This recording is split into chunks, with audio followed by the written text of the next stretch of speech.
Welcome. Welcome, everyone. I'm Angelo Robles, and welcome to Family Office TV. And for my members of SFO Continuity, welcome. It's a great pleasure. It's been an incredibly active week for me coming off the late summer and the unofficial end of the summer with the Labor Day weekend. And I'm very fortunate to wrap up the week with what I've been probably looking most forward to. Not only do I have a great guest, although we're doing a unique format, and certainly someone I respect with his intellectual knowledge in the community. So I'll explain what we're doing in a second, but the core theme is the Family Office of 2030. Robles and Smith speculate turn of the decade. So I'm excited to be joined today by R. Adam Smith. We're going to delve into the Family Office of 2030. It's crystal ball time. Maybe we'll be right, maybe we'll be wrong. But I think the act of thinking through and strategic planning is very, very important. In a world with rapid advancements in AI and broadly technology is reshaping industries, and a shifting geopolitical landscape is creating, in my opinion, a multipolar world. There's no shortage of speculation. Together, Adam and I will explore how these forces will redefine family offices over the rest of this decade. We'll examine the implications of emerging political regimes and strategies for family offices that I believe, and I'm sure Adam does as well, will help family offices to adapt in the thriving environment. This is honestly more than a discussion, and it's not a debate. It's a discussion. It's a blueprint for navigating the complexities of the future. I'll start with Adam. Welcome to the show. Great to be here, Angelo, and to be on a show with you again. I appreciate the topic today. It's an exciting time, I think, for all of us to be thinking about the world at large and the interconnection, right, between finance investing and also the broader geopolitical and economic ecosystem. So great for you to put this agenda together and have a dialogue today. My pleasure. So we have about 6 core themes within the subject of the Family Office of 2030 that we're going to cover. How we're going to do it is we're going to rotate. I'm going to begin. The first one is going to be geopolitical shifts. I'm going to be given 4 minutes because with me, I do need a clock. We all know that. I may shock you on some of these and be under 4 minutes, but probably not on this first one, since geopolitical is kind of right in my alley. So I get 4 minutes, and then basically Adam will give his perspective. Again, not in a debate format, simply arguably different perspectives, and that will cause you all to what I think is most important, and that's to think for yourself. So on that note, I am going to wind up my clock, Adam, and I'm going to go first. Here we go. So geopolitical shifts heading into the end of this decade, I think, are going to be radical. There are certain times in certain decades where the remaining 5.25 years may not have that much of an impact. This is not one of those 5.25 years heading into 2030. This will be intense. And the geopolitical landscape is definitely going to be a part of it. First of all, we've been living for the most part in the unipolar world. We all know Bretton Woods. We all know the US dollar. The world is, quote unquote, settles in dollars. And that's been a very important aspect for the United States. We had, of course, our challenges with Russia going back to prior decades, the rise of China. And I'm going to argue not even a bipolar world at the second, but more multipolar. And that's going to create what I could argue are going to be grave challenges. We have China. We have Brazil. We have Russia, we have India, we have the rise of Saudi Arabia. And I think India, although the next 5.25 years, they won't be as impactful, but over time, that will be heavily impactful. So what does that mean from a strategic and investing perspective? Those are some things we're going to get to a little bit later. But do I think most American families specifically are overly allocated, probably 95% plus, to dollar denominated assets? And would it be good? I'm not saying easier, but would it be good from a risk mitigation perspective to have more diversity? And I think as the world plays out and the dollar now is about 70% of, let's call it, global transactions that will get lesser and lesser as the years go on. There will be one day when the dollar is not king. I don't think that's going to happen anytime in the relatively short to immediate future, but I don't think that's 50 years out either. We have regional instability. How will SFOs then navigate the challenges that we're going to be facing? Like I said, in my opinion, US families are, for the most part, overly denominated in dollars. And in hedging risk, what could go wrong? I do think we're going to see the rise of international epicenters, more so for international non US families that get greater tax arbitrage and are not tied into a green card or US citizenship. Now, I think the US is awesome and is going to be the place to be. But for those that are international that may want to consider options in the United Arab Emirates, in Singapore, and in Switzerland, I think all of them have negatives. Again, all of them. But all of them have certain strengths as well. I think trade and sanctions, we're hearing about what? Potentially tariffs on Chinese goods. I think that would cause here in the US greater inflationary pressures, and we're not ready for that yet. Although it sounds good on the surface, I don't think that's necessarily a good idea moving forward.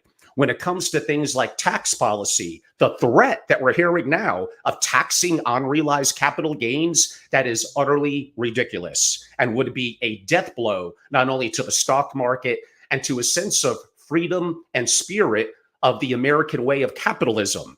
I would hate that. And by the way, I think that basically is also a front to basically find ways to really eliminate and tax the middle class over time. There's other topics like war and threat, and in my opinion, the grave decline in Europe that we're going to see over the next 5 years. But I'm already about 21 seconds over my time. Adam, I'm going to kick that subject off to you. Good start, Angelo. Packed a lot into 4 minutes. I'll try to match you there. Since you took the approach, even though my name is R. Adam Smith, that you took more of a globalization, multilateral approach, I feel like I should lean towards the American exceptionalism for a bit, although I'm not going to say that I'll always will embrace American exceptionalism. But you're on point. First of all, let's talk about the global economic system. We're in a period of deflation, but with excessive stimulus, as we know from the last couple of years, and that's been an era that has not occurred in that particular way before. So I think there's a lot of economic data that's confusing. There's supply chain issues that are confusing, and as you said, Europe has been a bit sideways, and there's a massive amount of costs going through the system with regards to post-COVID, wars, healthcare, infrastructure, tax changes, and defense spending also is coming back. So I think that will create a lot of noise in the relative economic positions of our ecosystem. American exceptionalism is still going strong in many views, in the sense that there is no other America that can pull up or drive the global economy, create technology innovation. We're way ahead of the curve for now on technology, especially in chips and innovation in general, and sharing that globally in terms of getting that capital, that intellectual capital out in the world, although there is some protectionism, which we see recently, of course, relative to China and in general, which I don't think is a healthy thing longer term, and it's more politically motivated, as you said in previous episodes. So if we look at Europe, as you say, as sort of sideways because of the structure of their of the EC, of the fluidity of labor, the challenges of having cohesive monetary policy, high taxes. Also, as we may want to discuss, there is a declining birth rate and somewhat of a Malthusian challenge in the world, in the advanced economies. As wealthy countries grow, they tend to have negative growth rates. That is going to become an issue more and more that needs to be looked at by family offices and larger investors, thinking about where is productivity going to occur? Where, how do you allocate assets across the global ecosystem? How will budget deficits and defense spending and innovation and recycling wealth, recycling capital, even if it's capital gains taxes, how much liquidity, how much power do governments have to recycle value and power and liquidity intelligently back into the private ecosystem? So I'd like us to talk about that a bit further in our next topics. So in summary, I'm with you on the importance of the global economy. The trends can flow back and forth over every 5 to 10 years, but I think over the next 10 years, if we have a effective presidential transfer of power in whatever direction that goes, if we have a sort of steady interest rates and inflation, putting aside some of the domestic challenges we see in our own country in terms of infrastructure, I think we'll be in pretty good shape the next couple of years. Perfect, Adam. Thank you. I'm going to be setting the clock in a second for the next topic that I guess I'll lead on to kind of keep one on, one off, one on, one off. Investing in a complex global economy. And here we go. I'm going to do a little bit of a continuation of what I said before, and this will tie into the subject of investing in a globally complex economy. Part of it also is going to be the massive deficit that we have broadly in the West, definitely here in the US. GDP, because of declining populations and a variety of factors, is not getting better. Could AI and robotics impact that? We're going to get to that, and that may be, and also energy issues, all things that we're going to get to. But how are we going to service the debt, which is already over $1 trillion a year, if you exponentially grow that for what's occurred the last couple of years? I can make the argument the debt payments alone, let alone other things like military, social services, are going to exceed what we take in from tax revenue. It's going to be an impossible scenario unless we grow our way out of it. So how does this relate from the investing perspective?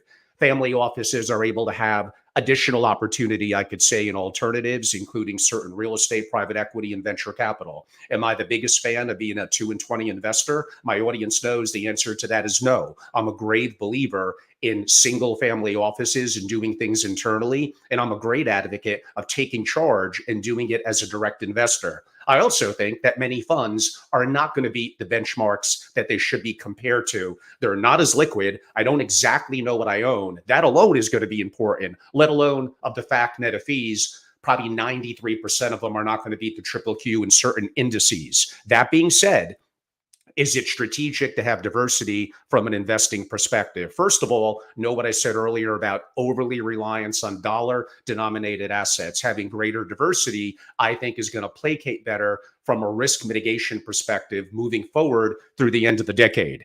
I also look at the advent of AI, of robotics in drones, the opportunity in public and private opportunities to be more tactical in the investment portfolio, as I think those will be greatly impactful in the next 5.25 years. I would look at logistics, including supply chains and everything from ports to trucking to rail. But definitely, I would also look at the modernization of what I said on logistics and things like data centers, which relates to what I said earlier about things like AI, biopharma, issues pertaining to longevity. We're going to have a lot of radical changes occurring in the next 5.25 years. And I do not think as a society and even as family offices that many of us are ready. If I had to give one really significant tip about the next 5.25 years, and maybe China invades Taiwan and that changes a lot. Maybe nuclear war happens. Maybe a solar flare happens.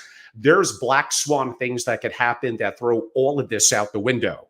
But energy, energy, energy. That's also an indirect play for AI and the opportunity in data centers, whether it's oil, whether it's green, and whether I may talk about in my AI segment, the upcoming future of superintelligence and the opportunity for fusion energy.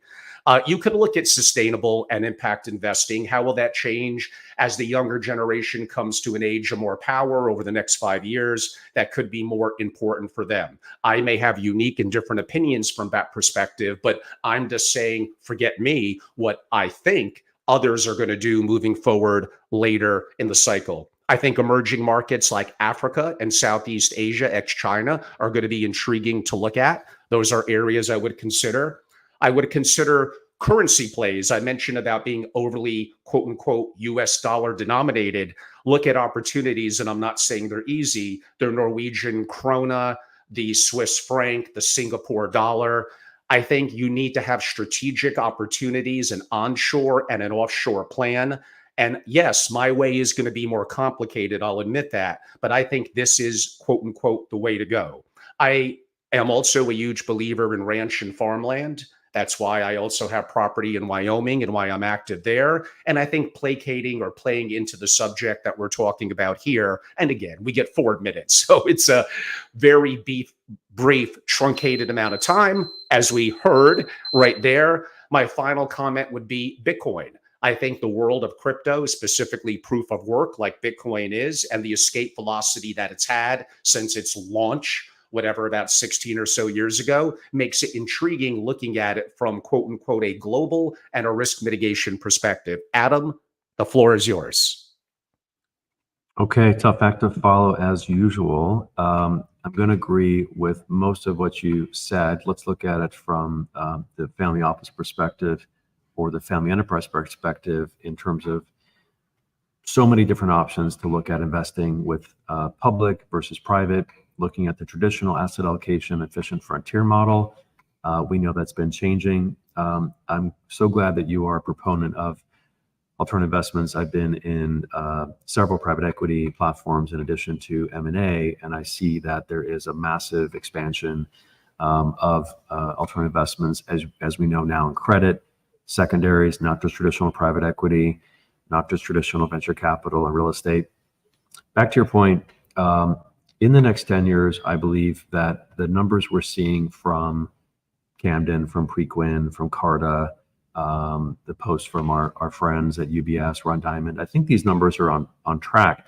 But if we look at the continuous deflation in the global economy, which is driven by some of the issues you've mentioned, budget deficits are stubborn, tax collection is difficult, domestic challenges in terms of the need to support the health safety net, education, infrastructure, all the challenges in the modern society, including the US and Europe, are behind the ball. So whoever comes in as president in the next decade, there's going to have to be continued pull of the balance sheet from the government back into the social ecosystem for infrastructure. Hopefully, some of that support between the public and private sectors can drive innovation and energy.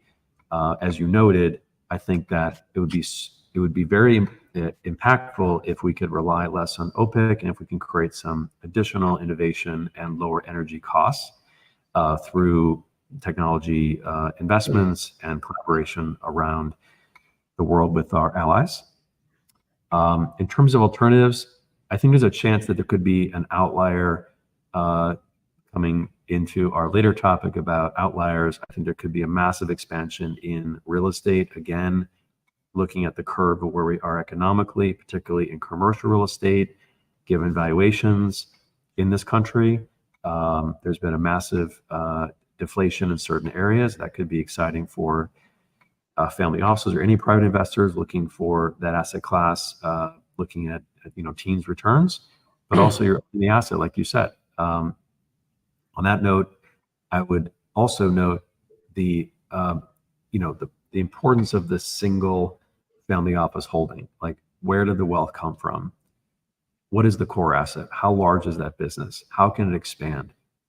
Can there be a roll up, a consolidation, a leveraging of that asset, and build the passion, build the value in a single healthy company? At the same time, there's many of my friends and clients and families that are diversifying. As you said, it's healthy to have diversification across global equities, global currencies. I think, Angelo, it depends on, what is the risk-adjusted returns? What is the willingness to incur beta by an investor X that is willing to double down on their beta on a single company, or to stay in the US, or just to go long into alternatives? So I think there's no right answer, but I would support the thesis that family owners that have a very healthy core operating company should pay additional attention and nurture and expand that company, because there is value in what you know, and ultimately you're recycling value into the single operating company. Of course. Very insightful, and thank you, Adam. Before I continue to clock on the next subject, which, by the way, is the role of deep tech, AI, robotics, and superintelligence, and how I think in 4 minutes how that could play out in the next a little over 5 years. But before we get to that, a little bit of context for those of you that want to take this a step further. Uh, about 2 months ago, I actually bumped into Adam, the first time I've seen him in a couple of years, although we talk relatively frequently. I was going into the Lowe's Regency Hotel, and there is the eloquent R. Adam Smith himself. It was one, great to see you, Adam. But it does remind me, why was I there at like 7:55 in the morning? Is because every month I host a breakfast series in New York for my members. And I'm thinking now, it didn't use my head. Should have invited Adam to the table, because it's these kind of discussions that honestly, at traditional family office conferences, you're not getting, partially due to ignorance, partially due to some topics, although not as much so far. But when we go into geopolitical and others are very sensitive and people just don't want to talk about them. I like the uncomfortable. Perhaps that doesn't make me a beloved figure in the community, and that's fine. I don't care. All I care about is, yes, I'm very opinionated. Hopefully, I come at it with some deep experiences traveling the world decade after decade, knowing thousands of families. And Adam has incredible experience as well, and hosts his own podcast that I also recommend that you all subscribe to and listen to. And the opportunity of coming together face to face, nothing recorded, having people like Adam and others surrounded by great and intellectual families and going hardcore. Sometimes we yell at each other. It's okay, by the way. Don't be afraid. If you want to be a part of that, go to angelorobles.com and simply join. It's 30 founding members, and you'll get some of the real talk going on in the community. On that note, let's restart. I'm going to 4 minutes, the role of deep tech, AI, robotics, and superintelligence. Here we go.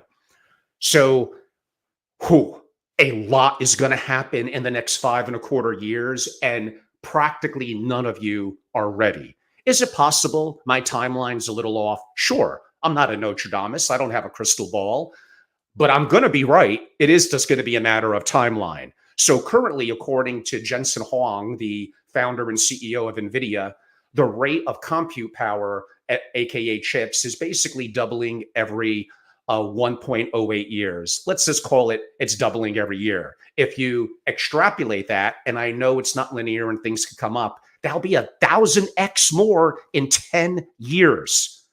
What do you think? You think it ain't bad now. It's going to be wickedly incredible sooner rather than later. Do you know LLMs are going to get better and better and better?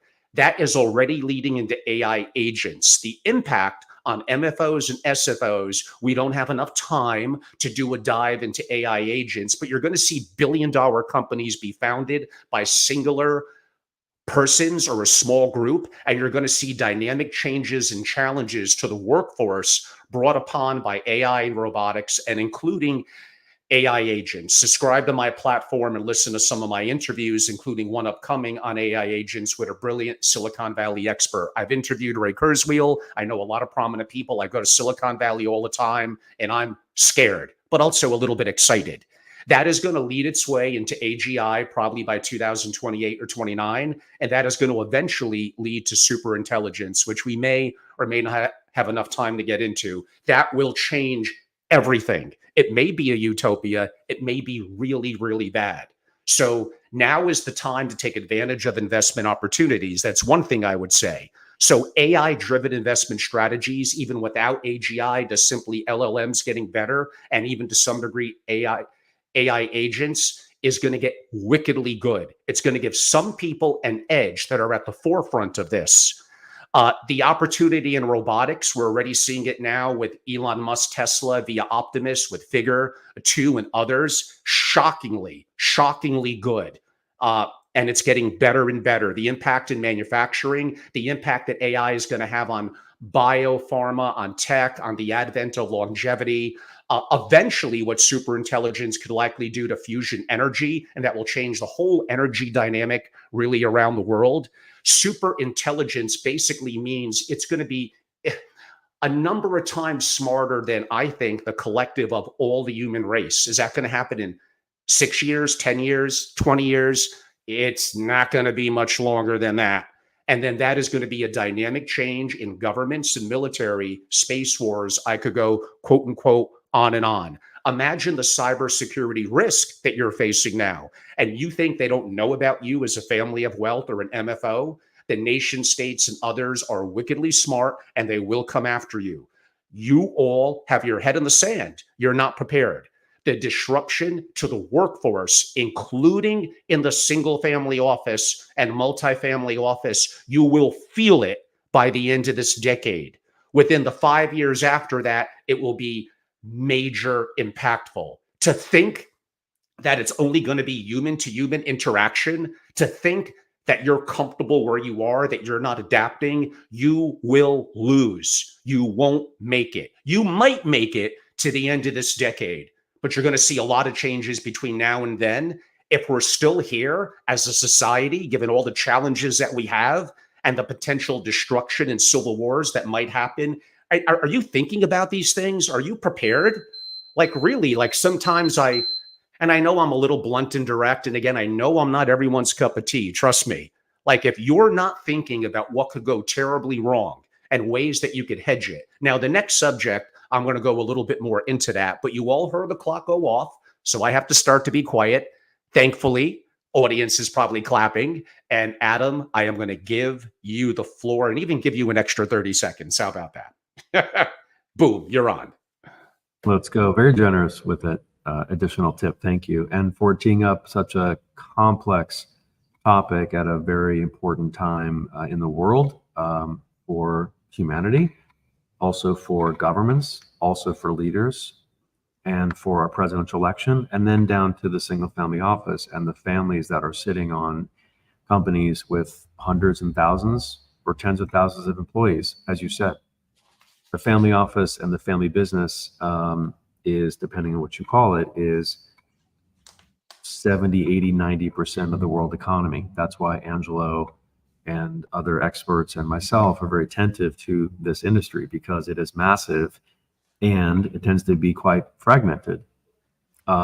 Fortunately, single family offices have, as I mentioned, companies that have scale, although they are at risk for the technology changes and evolution that is going faster than the ability of each family to understand what is going on. So how can a family office, how can a large family business get that information? You can hire a big accounting firm. You can have inside talks with experts like Angelo. You can bring in a strong CTO. You can do everything combined. However, the rate of change that Angelo is referring to, which will also be empowering in terms of operational efficiencies, will also create disintermediation in certain industries. So I think the dichotomy and the dispersion of economic growth, of economic change, of the velocity of change is going to be magnified based on AI and based on also the tech concerns that Angelo's referring to. More broadly, there are those, looking at, let's say, the multifamily offices or the holding companies or the consolidation strategies. I know that typically Angelo talks about like the singular power and the usefulness of the single family office. At the same time, a single family office or a family, whether you not have a family office or not, could think about the theme of collaboration, creating scale. How do you, when you're facing dramatic change in the economy or technology or cybersecurity or just the evolution of labor, one way to counteract that is just scale, raising capital, diversifying your wealth into other areas that are more that lower the beta and create cash flow streams that are complementary, merging with another company, with another family office. Angela and I talked about this in our previous conversation. So would a merger or creating massive scale for a family office mean that there's a dilution to the elegance and the usefulness of a single family office? Not necessarily. You can still have your single family office. You can still operate from that with your passion, your legacy, your charter, your children, your succession, your philanthropy, your art, your investments, right? But if you're thinking about these areas of change that Angela's referring to, just that are exponentializing and becoming transformative, right, moving faster, it seems like a wise way to go to think about creating more scale. If you want to build that scale, to diversify your beta and create more bandwidth, more cash flows, right, more power. Or let's say you have a single family office and you're sitting on a massive liquidity holding, as we've referred to many times. If you don't have succession planning in place and children want to run that company, maybe it could be a defensive tactic to sell the business. You create cash. One thing that nobody can take away from you is just plain old cash. So it's another route to think about. Back to you. Thank you, Adam. And we're heading a little bit to the home stretch. I believe we have 2 more topics to cover, and then we'll see if there's any audience interaction. But that reminds me, those of you that are in the webinar feature, and I believe I might have turned it on via social media as well, why y'all being so quiet? Feel free to interact via the chat feature with questions or commentary, whatever you want to do. I'll take a look at it. Doesn't mean I'm always going to read it, sometimes due to time constraints, but being interactive, especially if you're invited as a member or special guest into the webinar feature, is an important aspect of quote unquote of being live. So I will start. And the next topic, by the way, is adapting to global and technical trends. I think part of it we already covered to a degree in some of the other subjects, but there'll be some new comments to add. And here we go. All right. So first of all, I think SFOs are the answer to many, many different things. Do I think many SFOs sub $1 billion are that great? Not necessarily. Go back and hear my debate with Jamie McLaughlin. But do I think it's because they're too small or because there's issues internally or systemically? No, it's their own fault relative to a lack of focus, a lack of clarity, setting goals and strategy, and effectively doing what they need to do. But that is not this discussion, but it ties somewhat into the subject. So another comment that I'll make relative to adapting and putting this all together, and I'm going to go back and challenge Europe broadly a little bit again.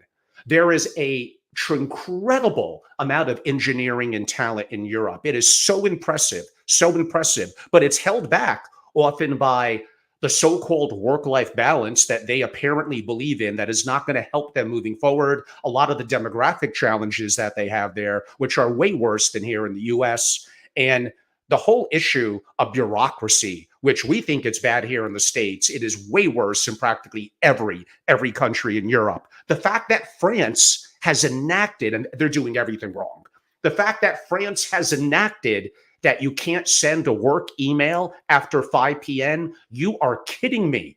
That is a joke. So how are you going to adapt moving forward in a competitive world with North America and mainly with Asia with that sort of attitude? You're not. So a lot of this comes down also to succession and governance. Governance, how decisions are made, not making it overly hierarchical or bureaucratic. That's the mistake of most governance and where I disagree with many governance experts. But the opportunity of being strategic about it and doing it right is going to be very, very important. And ignoring the role that AI is going to play. And by the way, AI may be incredible from the aspect of governance, but do many of you even know that or are implementing or exploring that? No. You're making the excuse of you're too busy, you don't have enough time, you know what you know, and that's good enough. That is completely unacceptable. I am telling you, you're in for a world of hurt, if not by the end of this decade, although I think partially by the end of this decade, definitely over time. So the disruption that's going to happen to financial services with blockchain, with fractionalization of assets, with the advent of AI agents that I mentioned, and everything that's happening with fintech solutions is going to be radical, and it's happening very, very quickly. There'll eventually be the advent, mainly more so through superintelligence, of products that we don't even know yet. We don't know the dynamics that are going to happen and going to change. And by the way, if you're a CEO or an executive, even in a single, but for sure a multifamily office, and you're currently making decisions based on only historical data, why the hell are you any better than currently what we have with technologies and AI? Imagine a year from now, or more applicably, probably closer to 2027 into 28, as we get closer to AGI, you are replaceable. And I'm trying to wake you up and have you understand that, but you don't want to believe that. You want to hear what you want to hear, that you're safe for the next 5, 10, 15, 25 years. You are absolutely not. You better have an open mind. You better learn. You better form a thesis, enhance your skill set, and have polymath and diversity relative to your capabilities and your strategic thinking. The world is changing rapidly. Cyber issues, deep fakes, and all the challenges that we're having are going to interplay, adapting to some degree a more interconnected, multipolar world that I mentioned earlier, and the advent of technological trends that are going to catch SFOs and MFOs off guard. I'm going to make the bold statement, not by the end of this decade, I'll give you that, but within 10 years, the majority of organizations that are family offices as we know them will be either wiped out, totally different than they are now. They're not going to be the continuity that you wanted in your family. I wish I had more time on that one. Adam, pardon me, I'm going to give you the 5 minutes now in 3, 2, 1. Here we go. It's all yours. All right, everybody can start breathing again. I think Angelo's onto something here, but as we know, when there is change, there is more change in the prediction of that change, and we don't really know where it's going to go. But I agree with his trend line that the rate of change with the LLMs, with cybersecurity concerns, with nation state actors, as we've seen recently, even today, the news with Russia getting involved in some infrastructure of our country and potentially China. That's just spycraft, but it can be effective and it can be distracting. And it also can be a concern for large private businesses and even families that don't have the technological capabilities, as Enzo's referring to stay really at the cutting edge of technology. So, as I said, maybe scale is an answer. Maybe bringing in expertise is an answer. Maybe outsourcing that is the answer. But as I've discussed on the Family Business Audiocast and also with Angelo, there's no one right answer that people are coming to, and we can't all be the Ray Dalios and the Peter Dimeneskis and Tony Robbins and the Deloittes. Like, we can't operate at that level all the time. Even those leaders, they have to evolve and change. So thinking about the deep tech and the risk that Angelo's referring to, I'm seeing, again, scale being developed in order to counteract the velocity and the concerns of the change, or creating liquidity to get out of the game and just focus on cash, right? Where you can know it's in the bank, you can share that with your family, you can restart that. Maybe some of the things that are being done, and Angelo and I've talked about this, is reconfiguring the family office from a complex operating business into more of an incubation model. Maybe it becomes a lifestyle model. You have some venture, you have some cash, you have some real estate, you have some art, some philanthropy, you support your children. If you lower your expectations of return, but you diversify. So you need to bring in expertise in order to work on the succession planning, trust and estates, transition to your children, reinvest assets, understand venture capital, starting companies, pursuing passion investing, philanthropy, mission. What is your mission? What are the values? What is the this tremendous confluence of wealth creation with legacy. What is the original mission of the family office? What are the values and how do they change? So the concerns that Angela's referring to are relevant, but also in making those decisions to address those concerns has to be also considering what is the original mission of the family office in creating the wealth, and where is it now, and who's around to make those decisions, be part of governing and decision making that Angela's referring to, and how much of that is actually worth it. So when you look at the expected value equation and the different paths of what do we do now going forward, I think Angela's right that the decision making cannot be based as much on the past because things are changing too much. Succession planning, G2, G3, G4, technological innovation that Angela's referring to, concerns about security. Also, as a subsegment of this is protecting information. So even if you aren't building a company, diversifying in alternate investments, you have direct investments, that's all great for creating wealth. But I think it would be interesting for the audience and for families to stay close with Angelo, accounting firms, experts, about like how do you actually gather and protect your information for the company that you own, for your family office, and for your family your family ecosystem documents and so on. This is super important information, and it has to be protected from being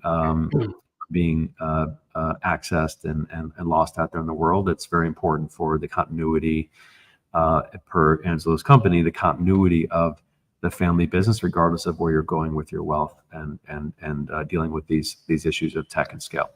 Yep. Thank you, Adam. Very insightful. We have one final topic, then we'll do more audience interaction, but to make it a little bit more interactive at the moment, because I prompted all of you, there were some questions that came in. So what I'll do is there's two. And Pedro, absolutely, Adam is awesome. He's going to give you his contact info and his podcast info at the end. So just be a little patient. Maybe Adam and I will take 30 to 45 seconds, so brief, to dive into a question. Adam, the first question is, preparing the next generation to realize a family's vision is crucial. Now, that was from Cliff. It's more of a comment. Broadly, of course, I agree. I think governance and how decisions are made is very important. It may actually become more important in the new age and the world moving forward. It is incredibly valuable to be careful of top down. You need to engage the rising generation. They know more intuitively, and they're more native to opportunities that we don't see as an elder relative to things like AI and technology. Actually, the comment I gave before, it was a younger family member that said within 10 years, there'll be family offices that are utilizing and implementing AI heavily, and those that are kind of no longer around. So the opportunity of engaging the rising generation, even though they come with some ignorance and lack of experience, but also as an elder, we may have the experience, but dynamics have changed and we become more closed-minded. So mutually, a mission statement, a vision statement, a constitution is very, very important. Adam, I took a little longer than 45 seconds, but did you want to add or throw in your commentary to Cliff's comment/question? I think Cliff's question gets to the essence of the family office, which is, what is the purpose of reconfiguring the wealth into an organizational structure? It's easy to spend money that you've made with less structure and to put it into lots of different activities. The beauty of the family office is the private, efficient organizational structure that allows the family as an organization, as a team, as a family, to work with the best experts in the world, with their lawyers, with their private bankers, with their investment bankers, with their accountants, and to make a highly oiled company, right? That is the purpose of the single family office, to manage the wealth in the most effective organizational fashion. Now, the family's vision, as I was referring to in terms of legacy, in terms of purpose, I think it depends, as I've written in academic articles, and I've had experts, Alfred Damasis, Angelo, Christina Wing, Massimo Bao, wonderful experts on my show, including Angelo, is, what is legacy? What is the vision? How does it change? It's different for every family. But as you said, including the next generation is essential, except for when the next generation is disinterested and or not capable. So it's nice to say that it's important to include their vision, but it is also possible that they're not there, they don't want to be there, and that's perfectly okay. And ultimately, the legacy of the wealth is, in my opinion, not just related to the generational transfer, it's related to the impact of the wealth itself. Excellent. And Pedro, we'll get to your question after we finish the final topic, and we encourage others to interact and ask questions. So we are heading to the final topic. Maybe just a brief comment, adding a little bit to what Adam said, because I think the vision question is important. The rising generation needs capacity and capability. How they're going to become potentially resilient to anti-fragile is not you overly protecting them, not overly strategizing. Too much strategy without taking action is effectively inaction and doesn't cause forward thinking, and to me, eventually leads to fragility. I think overly hierarchical and bureaucratic and too many hands in the soup are also a negative and lead to doing everything for the rising generation where they don't understand and do things on their own. But again, that maybe is a subject for a different time. The final subject, kind of a little bit of a sexy one, is preparing for black swan events. But keep the questions coming. Thank you. Here we go. Okay.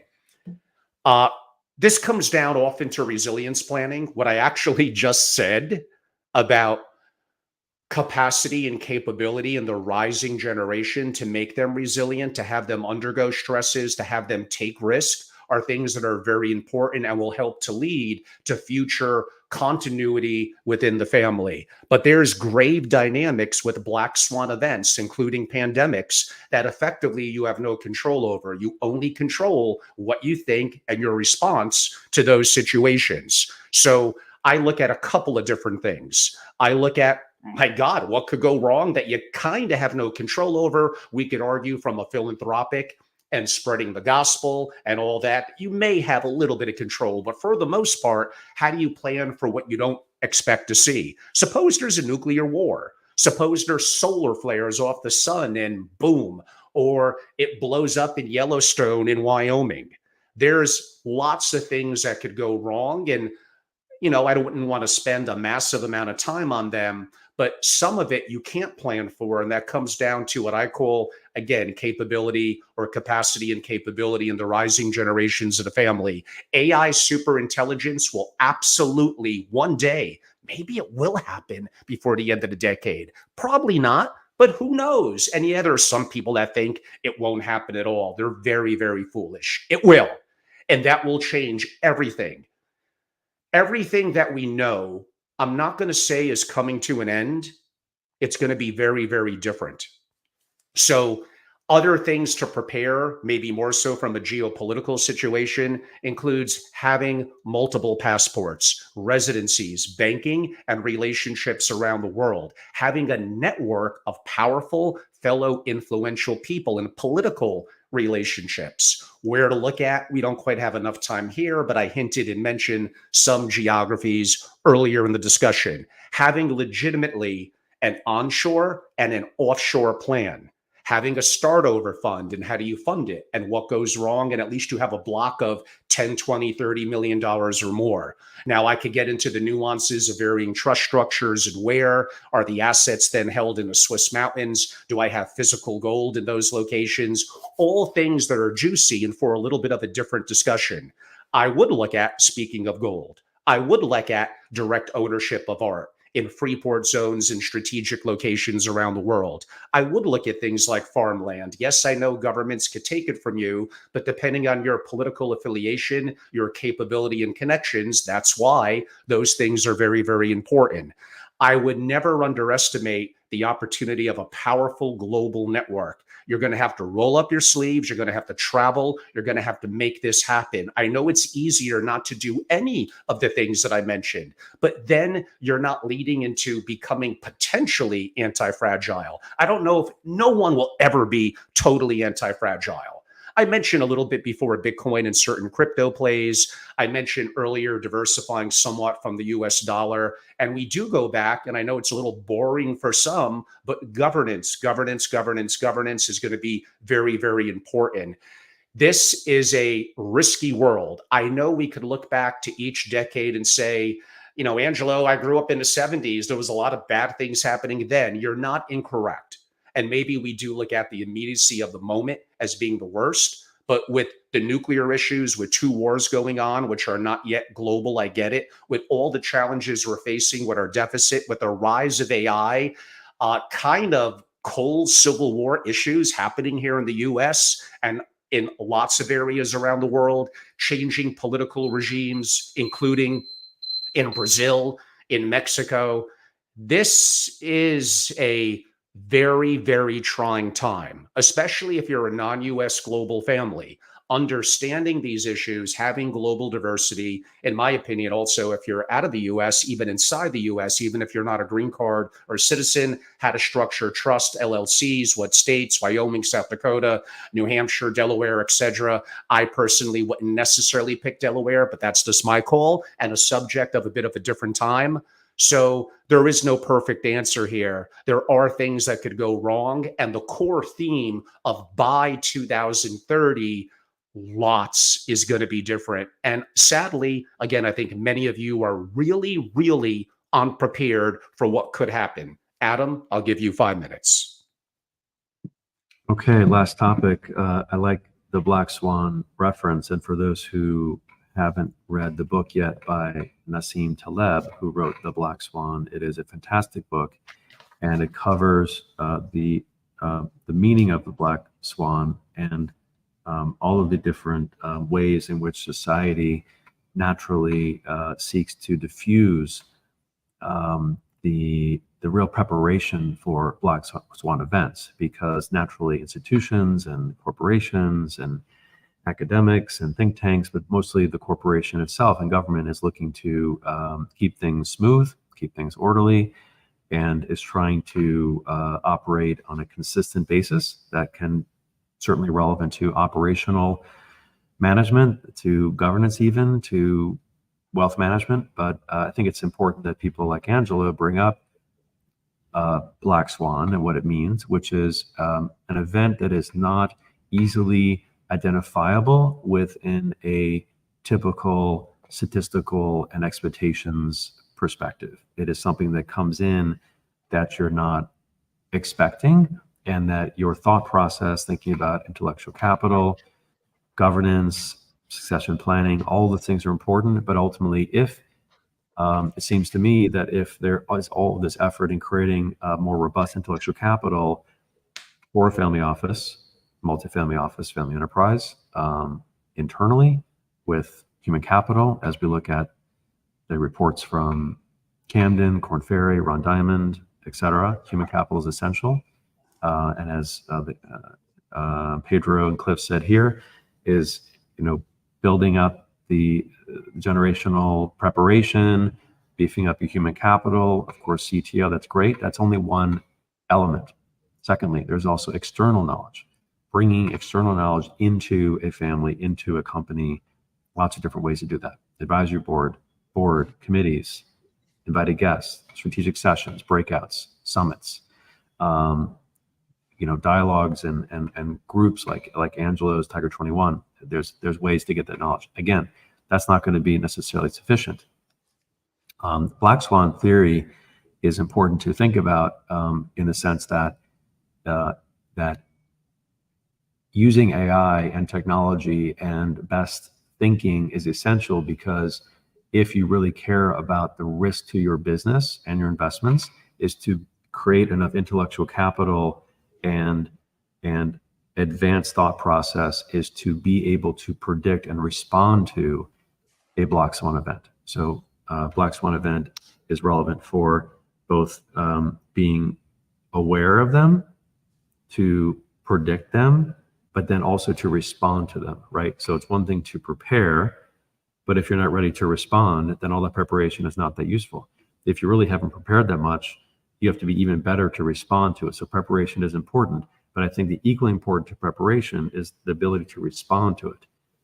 It can be something in it can be equity markets. It can be a Black Monday. It can be something in your company. It can be cyber security risk, like Angela was saying. So I think the reason that these topics are really important is that the size and impact of the larger family offices really are massive companies. And it's really important for these companies and their owners to be prepared for these risks, because they affect not just their own wealth, but they affect their employees and their legacy and the communities that they're in. So it's the whole picture.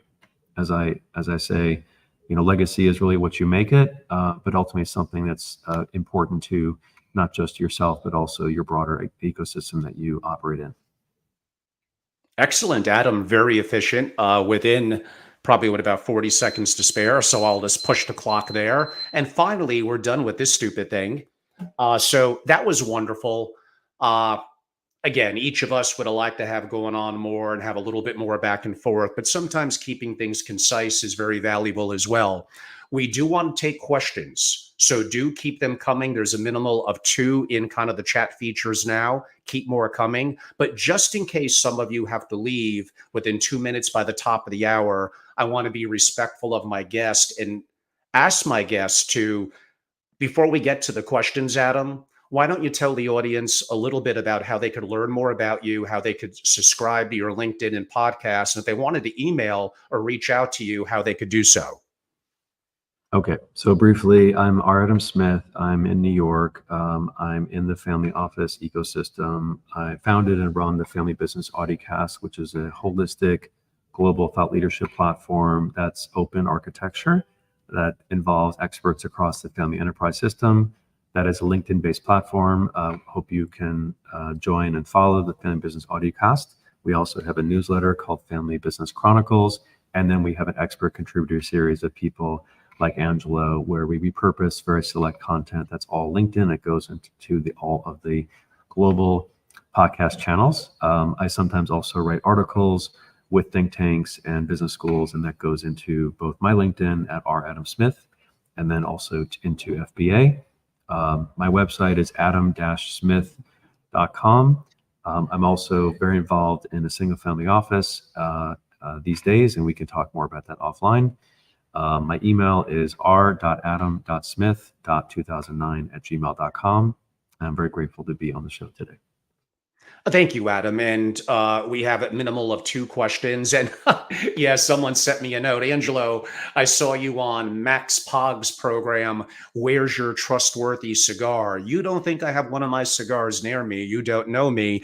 I only do it if a guest is worthy after the fact, or I could go outside and enjoy it. And yes, of course, I happen to have my Monte Crisco right here. That's going to be a lot of fun because Adam more than earned it. Contributing to my bad habits, though, Adam, what could I say? I'm going to read one of the questions. Fostering entrepreneurship in our children is essential, especially given that 70% of wealth typically dissipates by the second generation, 90% by the third. There are some people that have questioned those numbers and statistics. Read some of the recent work of Dennis Jaffe and others, but let's broadly go with it.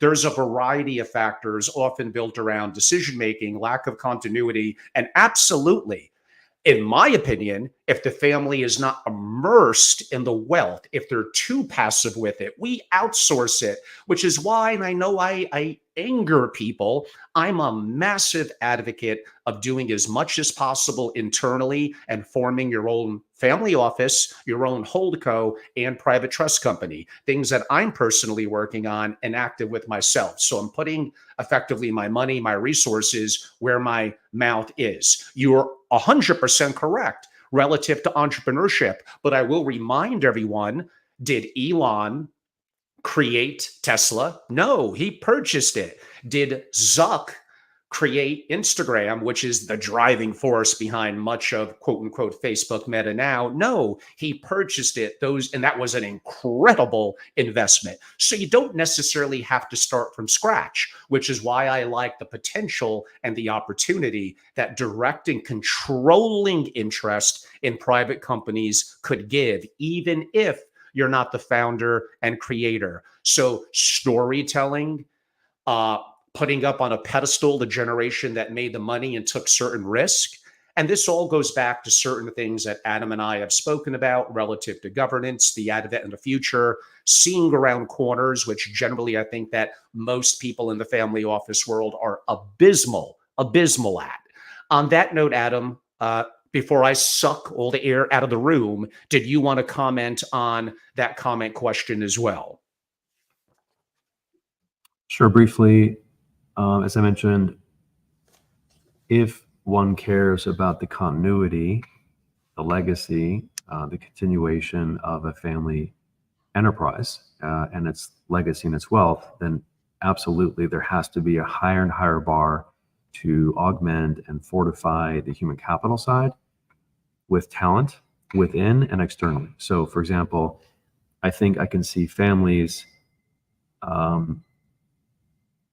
enrolling their children in higher education courses, Harvard X, executive education, think tanks, Tony Robbins, master classes. I think that continuous intellectual growth is essential internally. Or go on work escapes and different mentorship sessions, and touring other family offices, other companies. Going to business school, going to get a master's, getting a PhD, going to work at a think tank, go to the Peace Corps, the CIA, go learn something, bring that knowledge back. Bringing in external knowledge to support that generational transfer of the children is also important in building advisory boards and creating your own think tank, right? Creating a community within the Angelo leaders of the world, not just going to conferences, not just reading McKinsey and HBR, but actually going and sitting down to have human interaction, and that cannot be underestimated and cannot be disintermediated by technology. So what Angelo and a few number of others do is super valuable in today's environment where the rate of change is so fast and the risk is growing higher, the bar is growing higher, is to how to get that edge of intellectual capital knowledge that is not disintermediated by technology. That's usually one-on-one interaction. So Angela referred to building a global network. It's important to get out there in the world. And I think also to augment the human capital internally and then externally, and really raise the bar, push the envelope to advance the cause of the legacy, and in turn, probably create higher wealth in as well. Of course, I'm going to agree with Angelo that using that wealth and taking risks to acquire companies that are good deals and good acquisitions is a wise thing to do as a way to fortify the existing wealth. So wrap up on that one. And the only comment I would have on that, because Adam did spark my interest a little bit, and I basically agreed with everything that he said. And I am respectful of intellect in academia and how people could learn. I do think how we learn is changing, and AI is going to be major impactful in that. We're one day heading, maybe before the end of the century, to holograms and more interactive of historical figures based on historical data, and extrapolating through synthetic data, as it's called in the AI industry, further information that will make it very interactive. Where I think the challenge that we're facing, and I'm why not get in trouble with more industries, I have grave concerns over much of academia. I think they're extremely leaning in one direction. They're very one-sided. It's unfair. And I think the whole system is kind of rigged, and I don't like it. That doesn't mean that there's not value in it, including from the peers and fellow people that you're going to meet. But groupthink is never good. You want to be able to think for yourself. And I don't know if that's being encouraged as much as it used to be. And rather honestly, oh boy, now you know why I don't know if I'm the most hated person in the industry, but a lot of the so-called university programs relative to family offices, really, have they worked in a family office before? I am generally not impressed. I'm not saying that I'm perfect and my programs are incredible. I'm a white belt. I have a lot to learn, but I understand that and I want to get better and I iterate every second. I'm not beholden to bureaucracy and hierarchy about we need this professor and that professor, which is skewed to one way anyway. And a lot of them never even did anything or started a company or built $1 billion company to begin with. But time for me to get off my soapbox. I'm sorry. Maybe the last one. Could you comment? And Adam, I'm going to let you lead with this one first. Could you comment from Pedro? Could you comment on what kind of services are likely to be outsourced by SFOs? And he's also kind of asking, will AI have a significant impact on that and back offices for family offices? Yeah, it's a very timely question and a tricky one because family offices are growing and they want to build within and build their team and their children, right, to control and incubate and manage that intellectual capital internally. But at the same time, top expert service providers, at least for now, until AI is able to take over all of their work, it's super essential. And I think it's important, as I've said on my show and to my clients and friends, that to not pinch pennies on the service provider side, because that information and that network that Angela's referring to is super important. And they're really client centric. They're dedicated to serving their clients and providing the best information at that point in time to strengthen their clients' organizations. It can be accounting, can be information, can be insurance, can be preparation planning, lifestyle planning, offshore ecosystem building and trusts, and risk protection planning, as Angela's referring to in today's global economy. Also, a lot of these larger families, as yourselves, are Americans that travel a lot and enjoy Europe and Latin America, or vice versa. So these service providers are across the key areas super important. I would recommend that, if possible, to hire firms that have a global perspective and footprint. So lastly, think about that. Like, where are you traveling? Where are you investing? Where are your assets? What languages you speak? Where's your family? Where do you like to travel? Where's the best place for your trust to be set up? Angela's referring to Singapore, Liechtenstein, Switzerland, et cetera. So it's important that service providers have at least expertise in those geographic areas, if not a team there. So I would add that as well to your question. Thank you for that. Thank you for that. And I suppose my answers to them comment on what kind of services are likely to outsource by an SFO. Now, again, I'm a little bit contrarian. I'm a believer in insourcing as much as you possibly could. And it's going to get easier and easier with the technologies and available services and the talent of your people that you should be paying properly, because they're so good in polymath. They're very diverse in terms of what they do. When you outsource, you do lose a level of privacy and control. I don't care what anyone else says. So, therefore, if you do need to outsource for a variety of reasons, are there times when you don't elect to develop the internal resources, or you need to, given a given specialty, or it's a commodity where kind of it does come down to price and maybe privacy and control are not quite as important? Sure. So there are going to be a variety of services that may fall under that ilk. So I don't deny that outsourcing and being more global is not important. I just think that it should be questioned more than it is.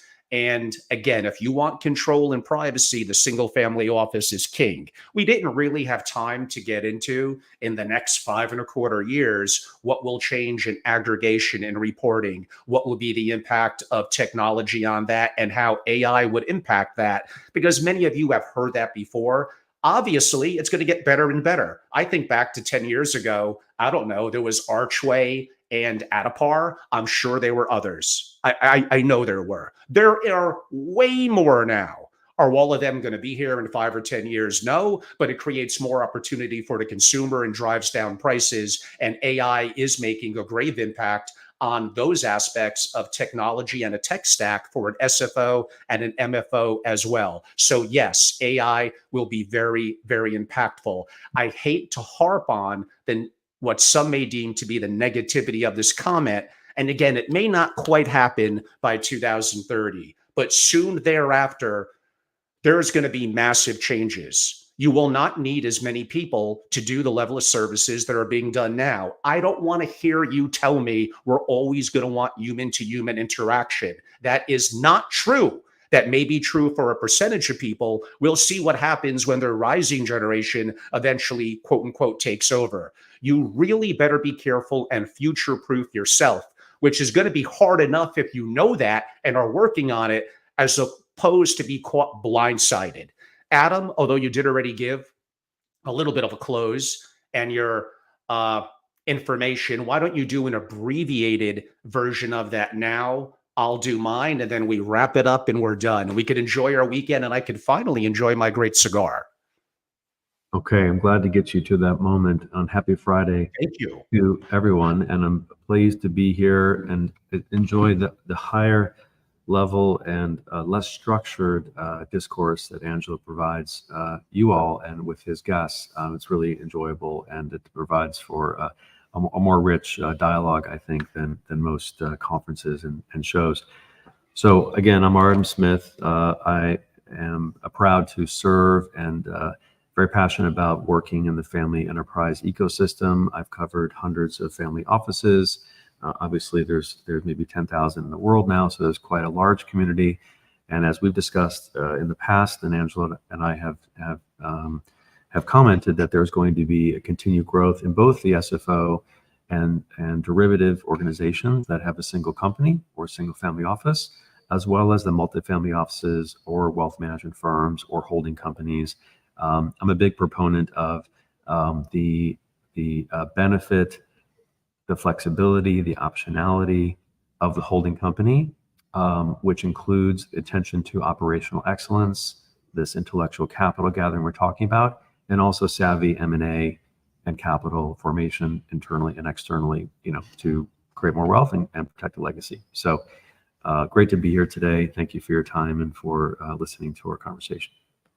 You're very kind, Adam. In terms of my close, one, it's been incredible having our Adam Smith on. I hope you all enjoyed it. I encourage you to reach out and follow what he does. And those of you that may be newer to me, I'm Angelo Robles. Many of you would know me as a longtime founder and CEO for way too long. I'm old. A family office association, an endeavor that I loved, that I sold, that I learned from, and that I've been humbled by.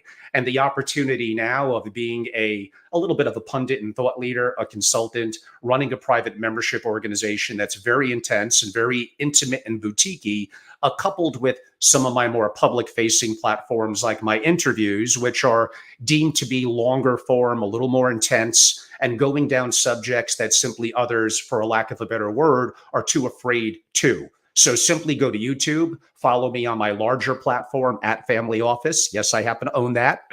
And at Family Office TV, certainly on LinkedIn. I do have a Rumble where we're going to start to add proprietary content to that. Just go and look me up. You'll find me. And newer on my Apple and Spotify for those a little more old school that like traditional. This was a great discussion. I'm going to do more and more of this. And my members are familiar in my writing and my proprietary work that I do for them, that these are subjects that I love to cover. So go to angelorobles.com and simply look into my membership and be a part of it. Interact face-to-face, digitally, privately, in all the work that I do. And I promise you, it'll be more unique and proprietary content. You may not always agree with me. You may even get mad at me, but that's okay. It's not the normal, vanilla, and boring things that you're used to hearing, but people that are afraid to go and take a stand on something because they don't want to be proven wrong. I've been proven wrong before. I'm going to be wrong again, but damn it, every now and then I am correct and I really hit it out of the park.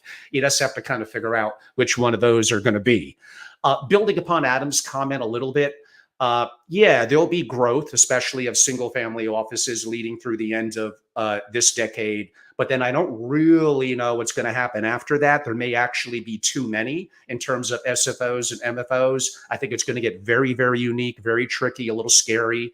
And again, we're going to need less and less people working in them. That is a fact. There is no way around that. You may want to argue my timeline, and you might be right. But the fact of my comment, whether you like it or not, and I'm not going to just give you what you want to hear and give you ice cream if you're an MFO. Many of you know I've been critical of the MFO, so-called MFO industry for a variety of different reasons, at least respect the fact that from my perspective, I'm telling you the truth and I'm not sugarcoating it to get your consulting or other assignment. So, on that note, now don't get me wrong, many SFOs are tired and depleted and not ready for the turn of this decade, and definitely not for what's going to happen in a very unique world coming in the 2030s. There is a chance, if you act on it now and want to be a part of the solution, that you might be able to get your way out of it, but we'll see. So simply go to angelorobles.com and join, become a participating founding member. I am active every month, maybe except for December, with actual in-person programming and proprietary content. On that note, I thank you all. I again thank Adam, or R. Adam Smith. Absolutely go and follow and subscribe. I do greatly enjoy his audio cast. He's had on amazing guests, and I highly encourage you to participate. Adam, you've been a great guest. I appreciate you going overtime with me. Have a wonderful weekend, and thank you, everyone. Thank you.